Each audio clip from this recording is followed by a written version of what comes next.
checking in no bag, shopping when we land. Big FN bag of ballin'. Plead the fifth if I get caught, they talk. Came through dripping on them, I been saucing.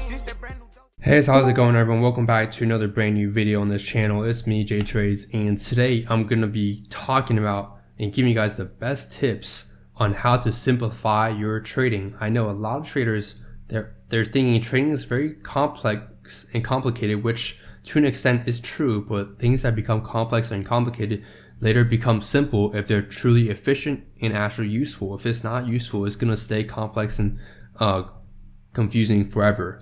Unless you put in the work, of course. But even then, you want to keep your system as simplified as possible to you after obviously building that screen time. If you haven't built that screen time, don't blame something for being too complex. So let me give you guys a step-by-step guide right now, exactly how you can simplify your system or simplify trading for someone that's new. And this could even apply to people that have been trading for years that have found no success, which sounds crazy to me. Because if you find the right mentor, like I have mentorship in a private course, and I got students, funded very fast after taking a course in mentorship. But again, like I mentioned, if you don't have someone like that, you need to be pushing yourself to excel and be disciplined, follow your rules and system. But most importantly, have a system that actually works. If you don't have something that's back tested, you have no data, stop trading. Do not trade live. Do not put any money in your account. It doesn't matter how much money you lose. You're going to be wasting your time unless you have something that's solidified, that's proven to work, backed by data. So the first thing what I want to do is to simplify your trading is to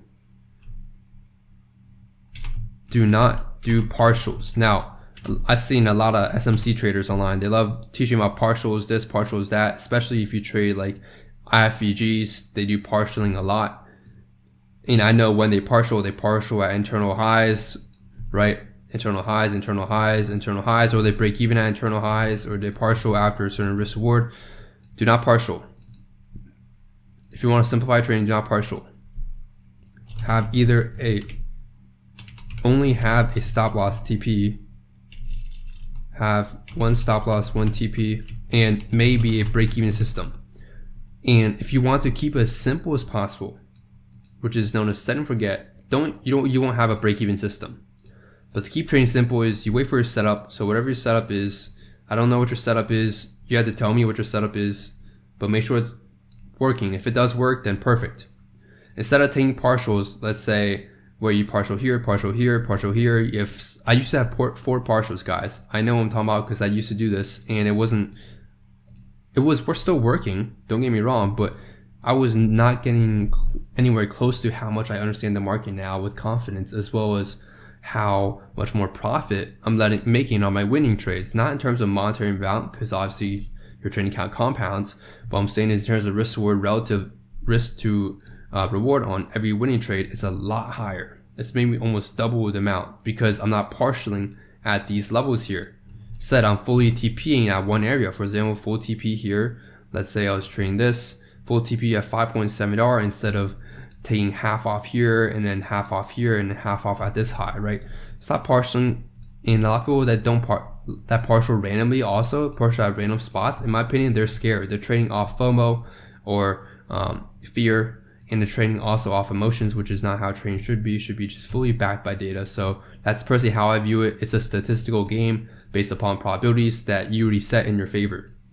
That's what it is. You're the casino when it comes to trading. If you have a system. If you don't have your system, you are the player, not the casino. You're not the house, right? We want to be the house in trading. Otherwise, what's the point of doing this? The point of doing this is to make money with a positive expectancy. So that's the point. So do not partial. Again, if you want to simplify trading, have an entry, a stop loss, and a TP. That's it. Once you patiently wait for a setup, you enter with the right lot size, right, or contract size. Make sure risk management is on point. Risk management should be the easiest part of trading, right? You should be risking the same percent for every trade. And make sure that your risk percent is not too big so that you can endure losing streaks, because losing streaks happen for every single trader, every single system. No matter how high your win rate, you will have a losing streak, but your win rate will determine obviously how much your losing streak will be. I do have something in the free Discord server, link down below, of like an image in the free trading resources tab where I have a lot of stuff, but I also have this image of the probability of you losing maybe 3, 4, 5, 6, 7, 8, 9, 10 times in a row, gives you percent probability of that along with the win rate that it's aligned with. So for those that are interested in that, check out the free Discord server. I have literally an image of it. You guys can just download it onto your computer or look at to help you determine how much you should be risking per trade. But yeah, all it is entry, 1 stop loss, 1 TP. That's it. That's how you simplify your trading. I could end the video right now if I want to. That's literally the point of this video. Don't do none of that random partial stuff all the time. If you want to include break even, include break even. But if you really want to simplify it, which is the point of this video, no break even there, and that's it. And a lot of new beginners, I noticed what they have struggled with is holding through trades like this, where price is going in a lot of profit and going against them, and a lot of profit going against them. Like for example, I took this trade on my combine. Literally, I made a video on this on episode 2. I took this trade holding through this hour long of basically price going against me, just go back in my favor, right? And I held it without any issues. Even looking at the chart, I was like completely fine because experience. I've seen this happen so many times where it just goes back in my favor. I know this is all manipulation to fake traders. And then what happens, a lot of people that close out of emotions, they just close here. And then as soon as they close, they short here to take another loss anyway. Even though they could have just held their original position and made much more progress, right? Trading is about making decisions that are right and smart decisions, not about how much effort you really put in when you're trading live, that is. Obviously put in effort when you're trying to learn. That's important. So that's basically the gist of this video. Hope you guys did enjoy, and I'll see y'all in the course of mentorship.